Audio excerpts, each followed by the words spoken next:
Ninervous talaga ako. Buti na lang hindi nadama yung mga bahay natin sa sunog. Alam mo, pasalamat din tayo sa Diyos kasi walang namatay, wala ring nasugatan. Pero alam mo, naaawa ako sa mga kapitbahay natin, no? Sabi mo pa.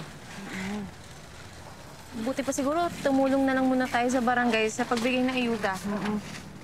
Halika. Miss, pwede pa kami tumulong? Sige po, tulong kami. Ibibigay na lang mo ito. Alam mo, hindi sana tayo nagpipila sa init na to kung pinapahinga mo man lamang sana yung electric fan. Kaya nag-overheat eh. Sunog tuloy. Pwede ba, Lando? Huwag mo nga akong simulan. May lumaldal ka pa. Tara! Hoy, Manet! Ang lakas talaga ng loob mo para magpunta ka dito, no? Hindi mo ba alam na ikaw ang dahilan kung bakit nasunog ang bahay namin? Hoy! Ha? Ano pinagsasabi mo? Eh, di ba, sa inyo nanggaling ang sunog?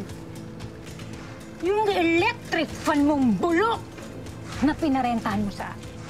Ayun, nagliyab lang naman.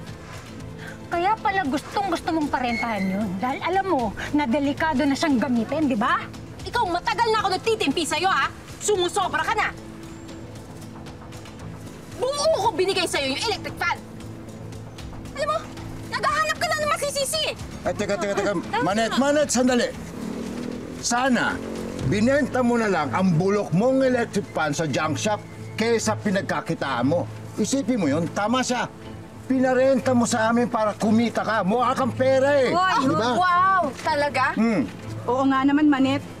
Bakit ka naman ganun? Alam mo naman palang delikadong gamitin, pinagamit mo pa rin kila Jessa. Oo nga, mukha kang pera. Teka. Ano pinagsasabi niyo? Maayos nga yung electric fan!